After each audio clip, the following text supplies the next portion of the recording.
journalists know that there's some things you don't write about and you don't talk about because you'll lose your job. And that's where the control is. And that's why they pay anchormen like Dan Rather $2 million a year, because he doesn't question them. He knows that if he goes against them, he's going to lose $2 million a year. Do you think a man that looks pretty and sits in front of a TV camera for the 6 o'clock news is worth $2 million a year? No way. I don't care how long he works, and I don't care what he does. There is no job worth $2 million a year. That's why they pay athletes these fantastic salaries. I was listening to the radio the other day. They just contracted to pay one player on one team $6 million a year. Can you believe this? And why is that? It's the Roman circus. What does the emperor do when the people become restive, and when the people are asking questions, and when the people don't like the policies of the emperor? He sends them to the circus. He creates a circus. He builds a giant coliseum. And he begins to throw the Christians to the lions. He has great chariot races and football games and basketball games, all to keep the idiots preoccupied with things that don't mean anything in the scheme of the entire world, so that they don't have the time to learn what the truth is, so they don't ever get smart enough to learn how they're being manipulated, so they don't ever question the emperor. That's why they pay a player on a football team or a baseball team $1 million or $2 million or $3 million a year.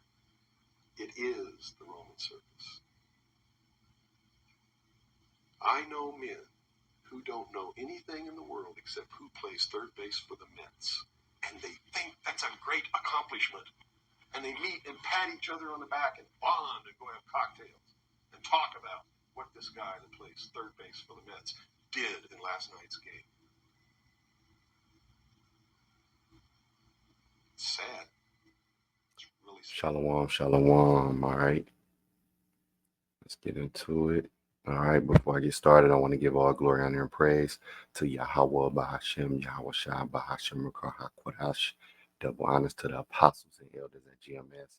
Peace, honor, and respect to you, brothers that's out there laboring, edifying, rightly dividing the word of truth and sincerity.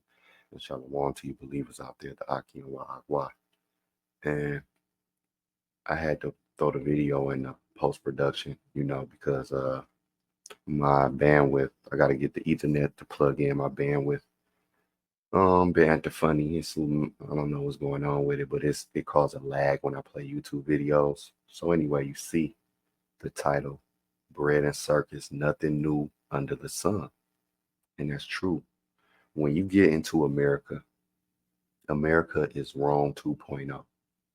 And you see the title from the heel, it says bread and circuses could strike down America like it did Rome. Why can they make these comparisons? Because America is, that basically that daily wound that was healed.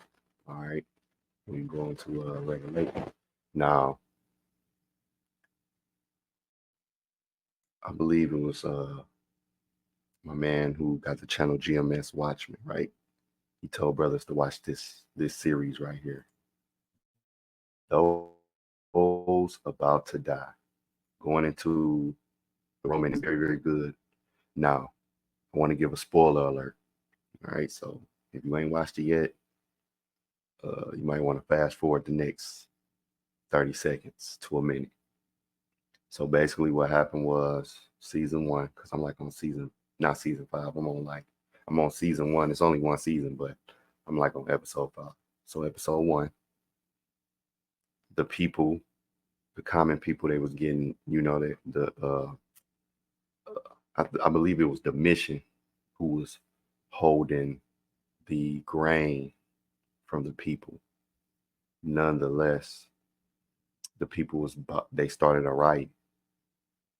So what did the emperor do? And this is Anthony Hopkins. He plays Vespasian.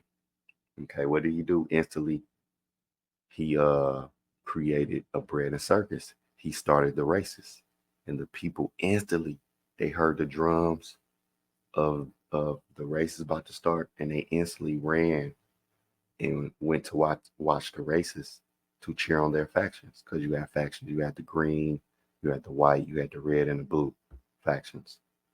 Okay, and this guy's 10x. And Anthony Hopkins, he played Vespasian, and then you have Domitian and Titus. Very, very good is going into it. All right, this guy right here play Titus. He plays Domitian. All right, and yeah, and Anthony Hopkins is Vespasian, man. I advise you brothers to go check this out, you brothers and you sisters. Okay, those about to die. All right. So now let's get back to the article, because you heard my man in the video. He was going into how they pay, these athletes, these acts of entertainment, all of this money. Yeah. So now let's go here. Matter of fact, before, let's get this scripture. This is Ecclesiastes chapter 1 and verse 9. It says, "The thing that have been, it is that which shall be, and that which is done is that which shall be done. And there is no new thing under the sun." All right, no new thing, man. Verse 10, it says, "Is there anything whereof it may be said, see, this is new? It has already been of old time, which was before us." All right, and that's so very, very true. All right, nothing's new, man. Computers might be new.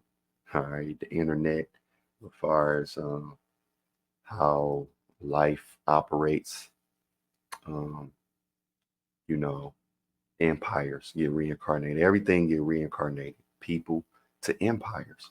And it's nothing new. That's why the title says this, that bread and circuses could strike down America like it did Rome. All right, let's get into this article.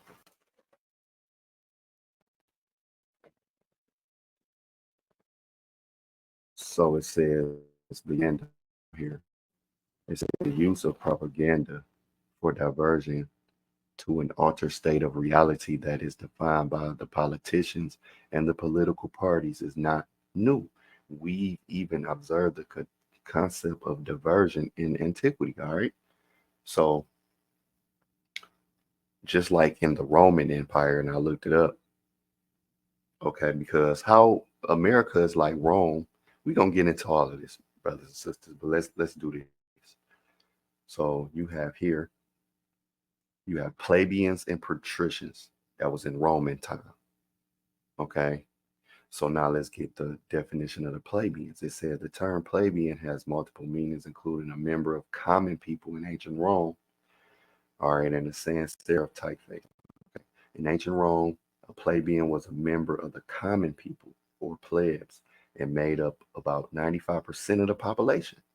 Plebeians were working class citizens such as farmers, bakers, builders, and craftsmen who worked hard to support their families and paid taxes. They were free non-patricians, all right, who could not be priests or government officials and were originally excluded from the Senate and all public offices except military tribune. All right, before 4045 BCE, they were also forbidden to marry patricians.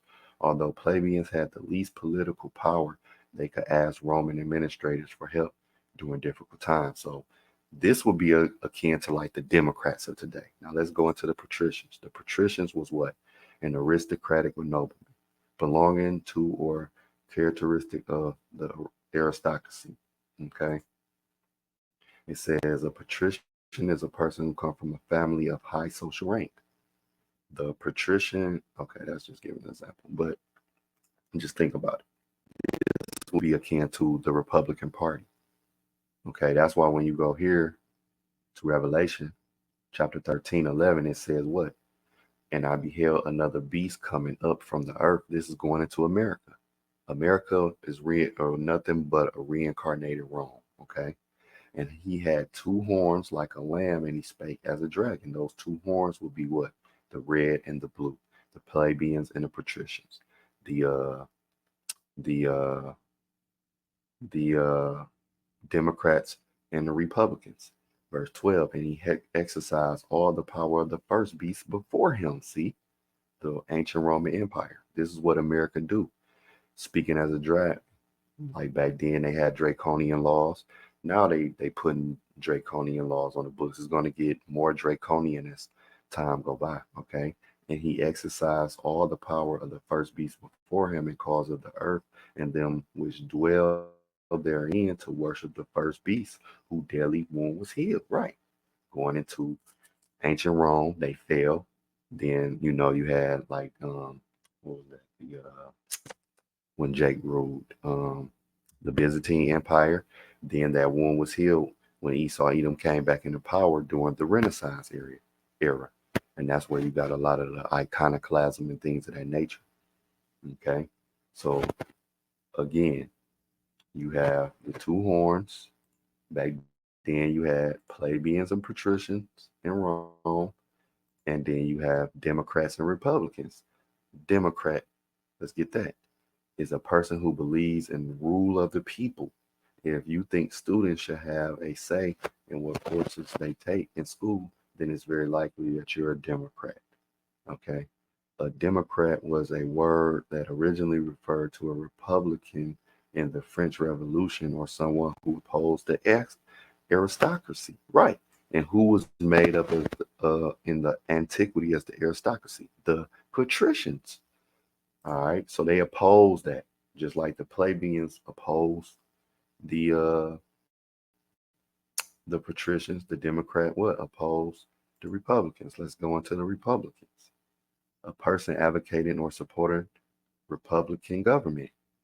All right. A member or supporter of the Republican Party. Let's see what else it says. Um, it's not really giving much, but we know the Republicans are mainly made up of who? The rich people, the rich folks. Is there rich Democrats? Yes, but mainly you see Esau and a lot of these other heathen nations. They may be Republicans. They live out in the suburbs. They have, middle class to rich, even though the middle class is being eliminated basically. But y'all get what I'm saying. And the Democrats are who? Mainly the poor, mainly Jake, mainly the Israelites. Okay. Let's see what's this. Oh no, that's going into this. Okay. So now let's go back to the article. It says Will looting and bread and circus not just ancient Rome describes the Roman government policy as emperors in later stages of the empire used both free bread and other food and free entertainment to placate the larger number of people who were otherwise poorly served by their government. Again, when you go to those that were about to die, I mean, soon as them beats start drumming, they start drumming. Guess what? What did they do? Those people ran to that stadium and they wanted to see the races. And then Anthony Hopkins said something like, imagine that. Just an hour ago, they wanted our blood. Nothing new under the sun. The government do it all the time. That's why it be something going on. And then a scandal might come out, like the Diddy scandal. Or you got this Cardi B getting divorced. Well, also all things that don't really mean shit. You have the Olympics. And we going to go into the scriptures. That's nothing new. You got the Olympics, you got baseball season, football season, you got all these things. Whenever the government wants your mind to get off what's going on, they throw something out there.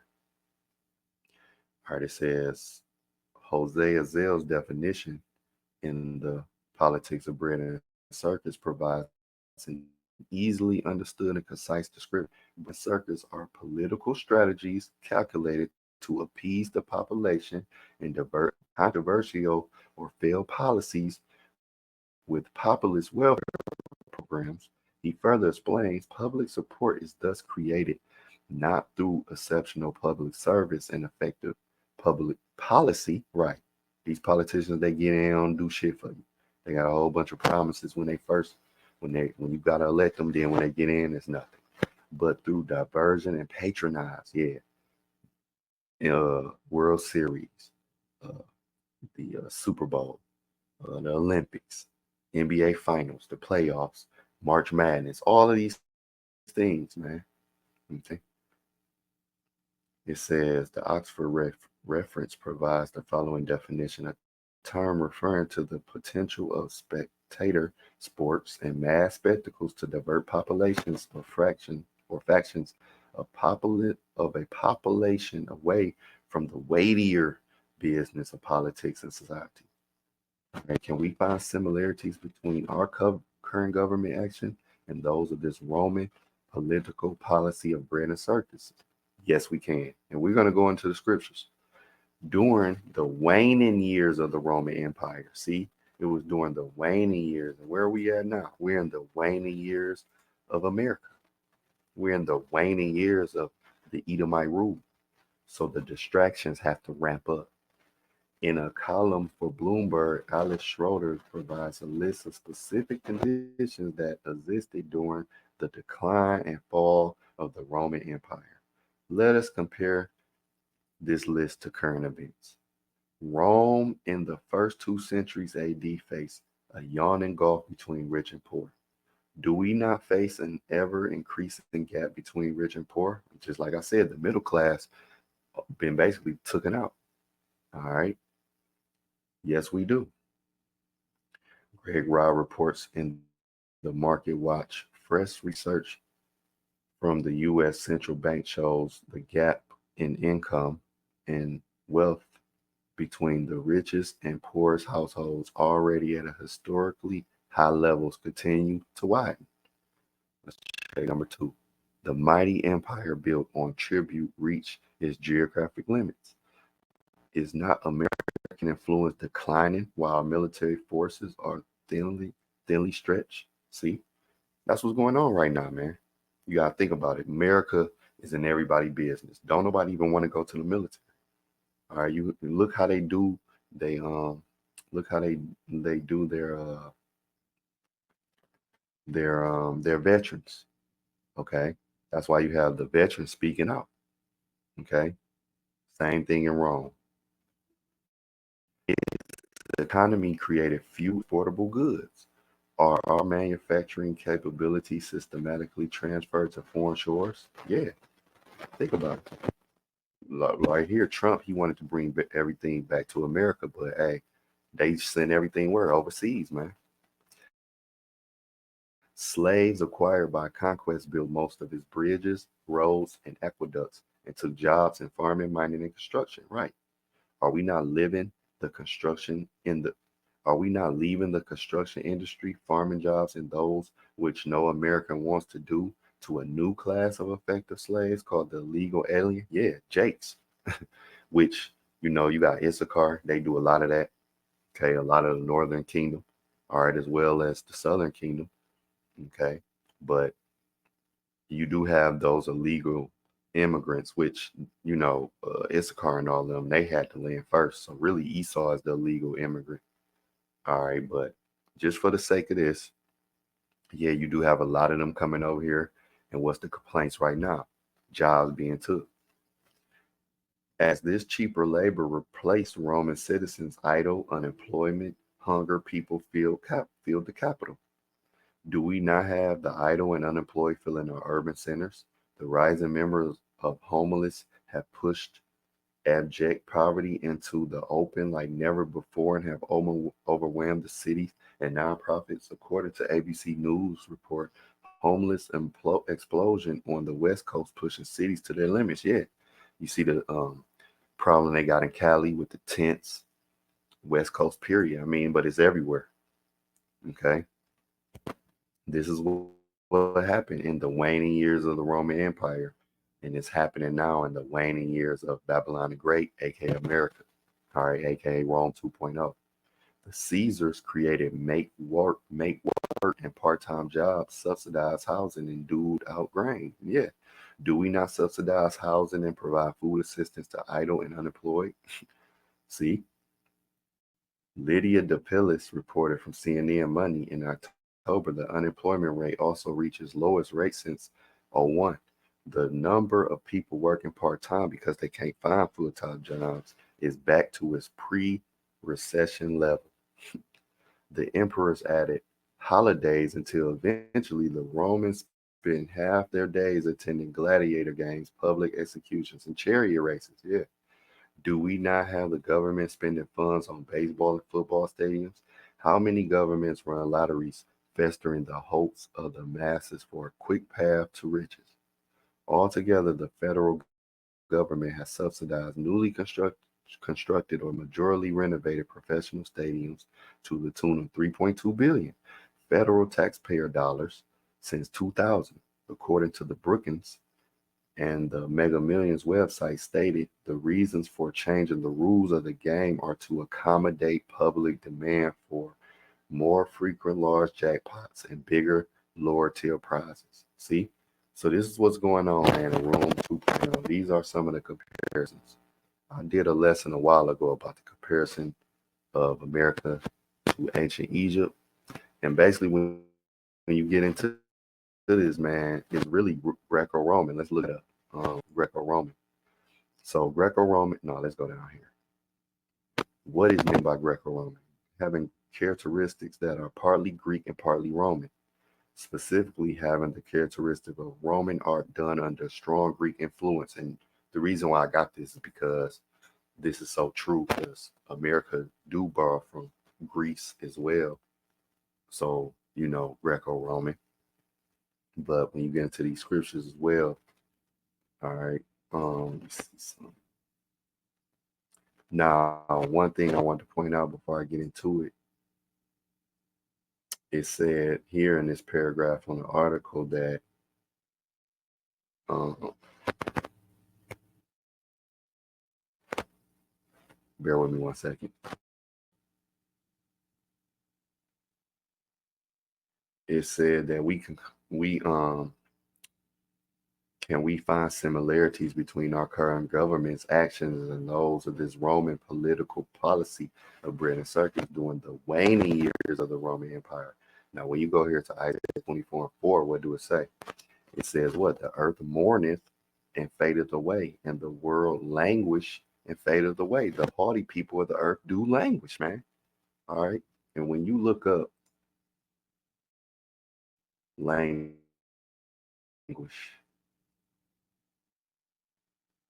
let's look up that word language. What do language mean?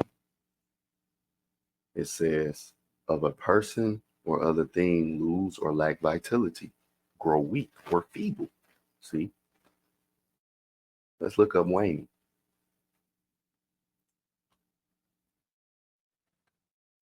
Waning says to decrease in size, extent, or degree.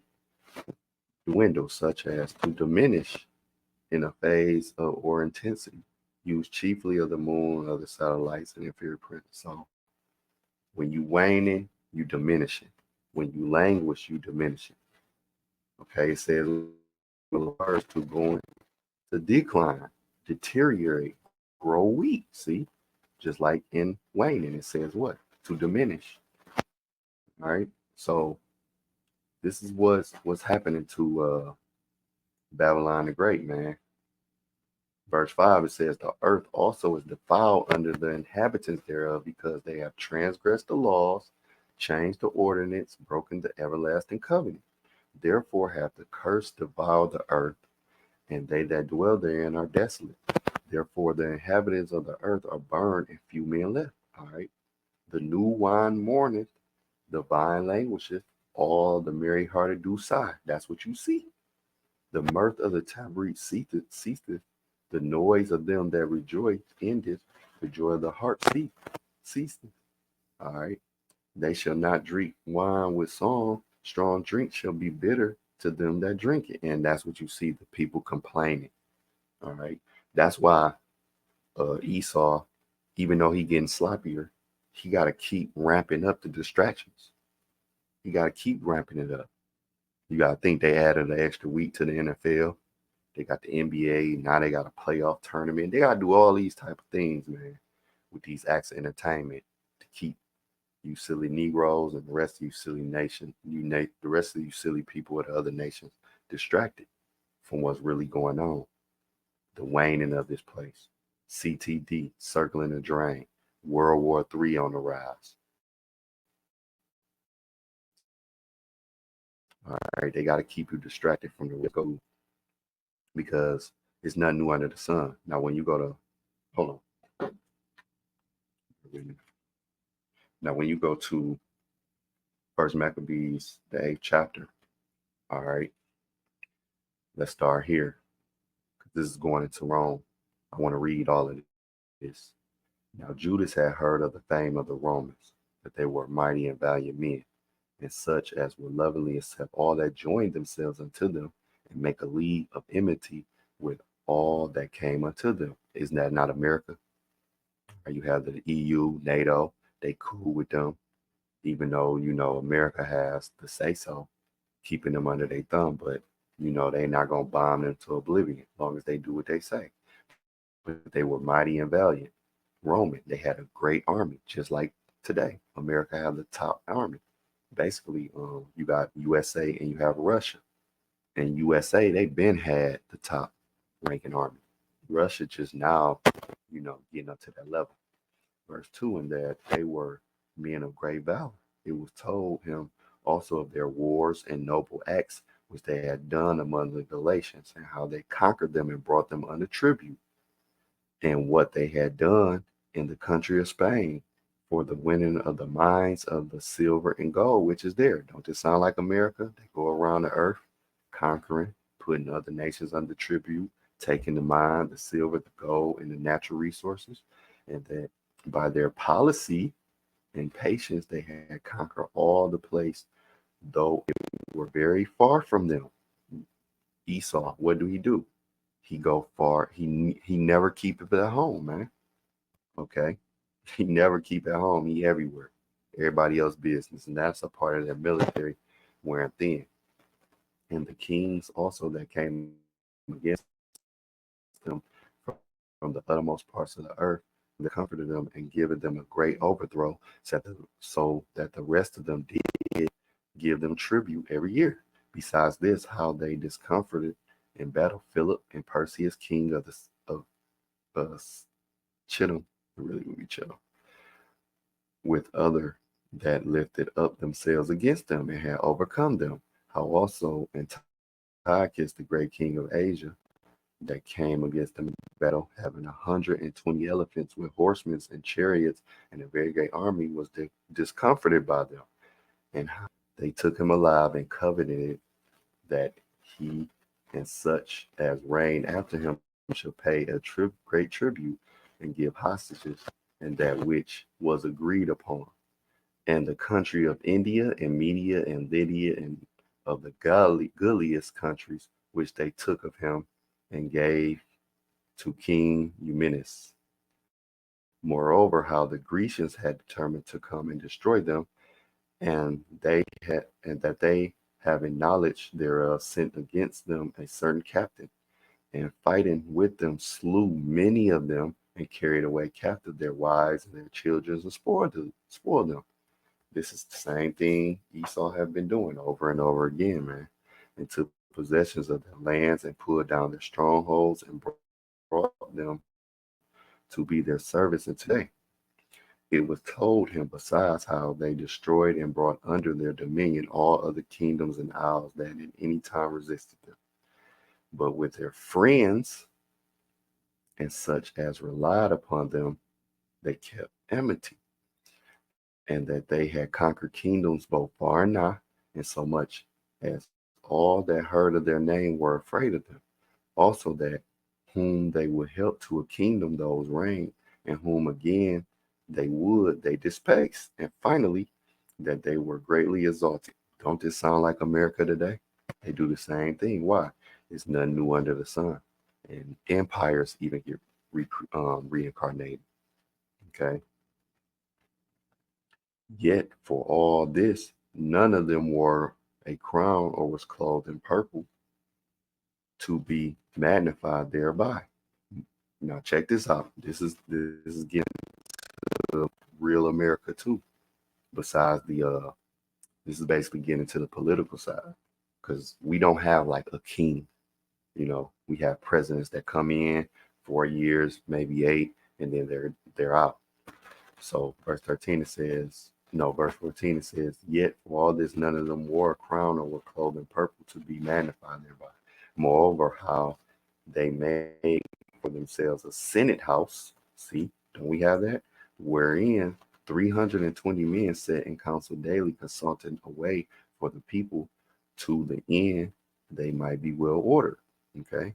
And that they committed their government to one man every year who ruled over all their country, and that all were obedient to that one, and that there was neither envy nor emulation among them. So that's how we have presidents. We have a president every 4 years, if maybe eight, and then they're done. Then another president come in. We have senate houses. We don't have a king that ruled for 10, 20, 30 years, then his son step up, then his son step up. No, that ain't the way how things are done. Now you might have like the Bushes.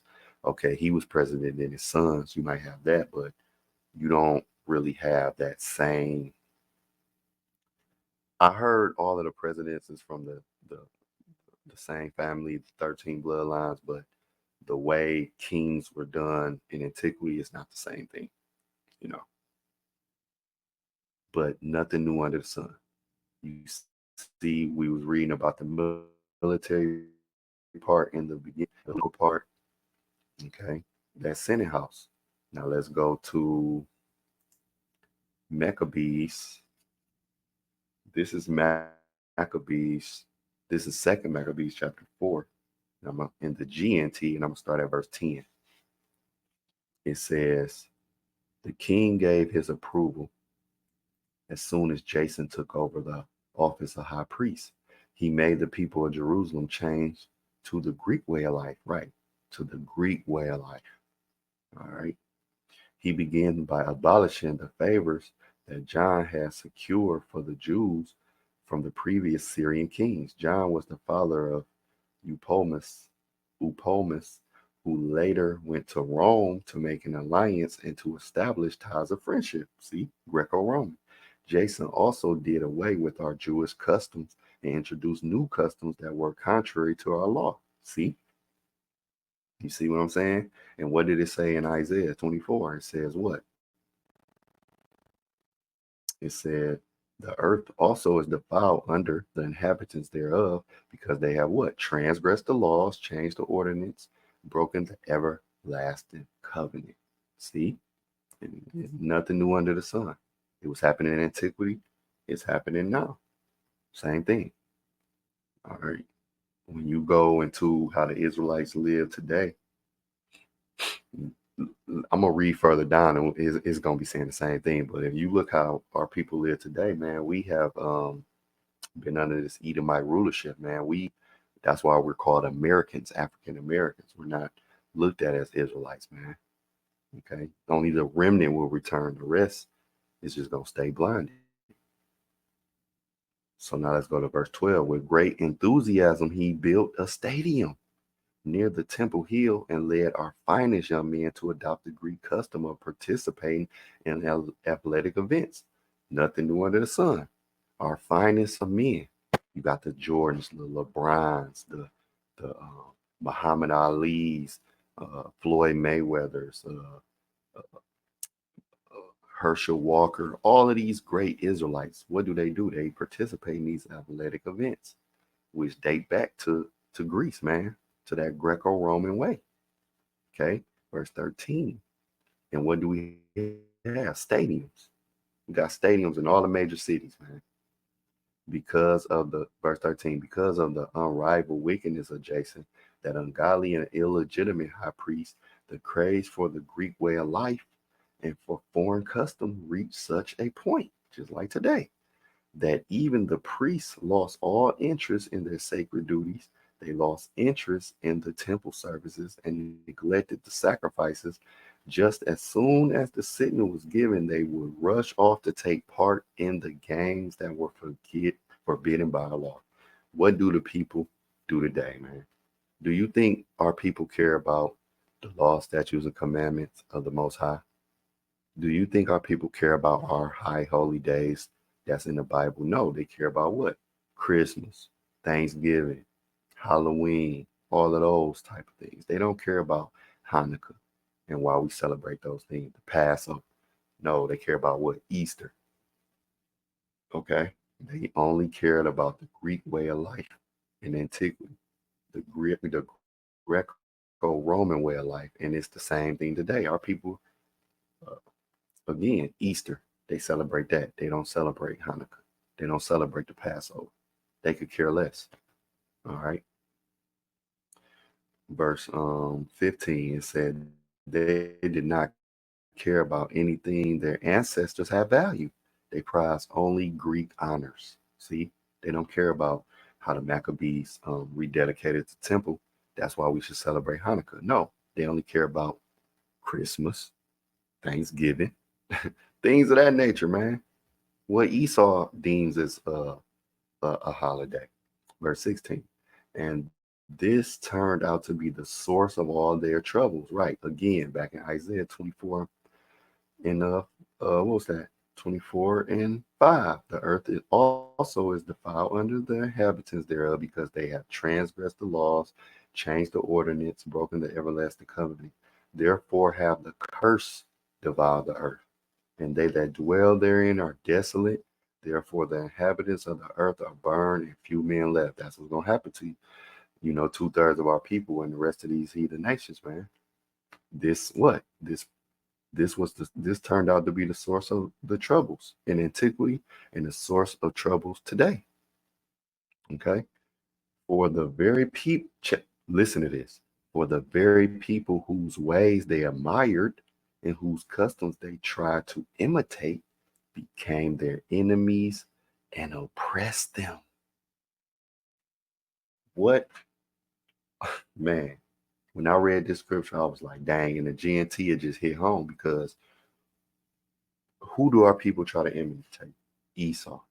Go after Esau ways and the rest of these nations. But who really are enemies? Who hate us? Who oppress us, man? Esau and the rest of these nations, man. We're under captivity under Esau, Edom, and even the rest of these nations is higher than us. But who do Jake try to be like, man?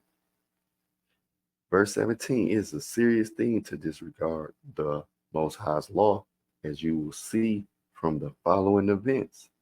All right.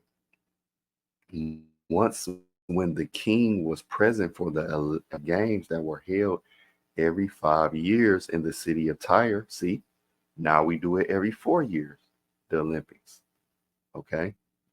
None new under the sun.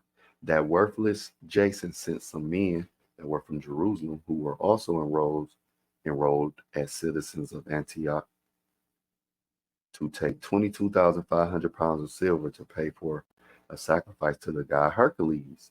But even those men did not think it was fitting to use such a large sum of money for a sacrifice. And so the money originally intended as a sacrifice to Hercules was used for construction of warships.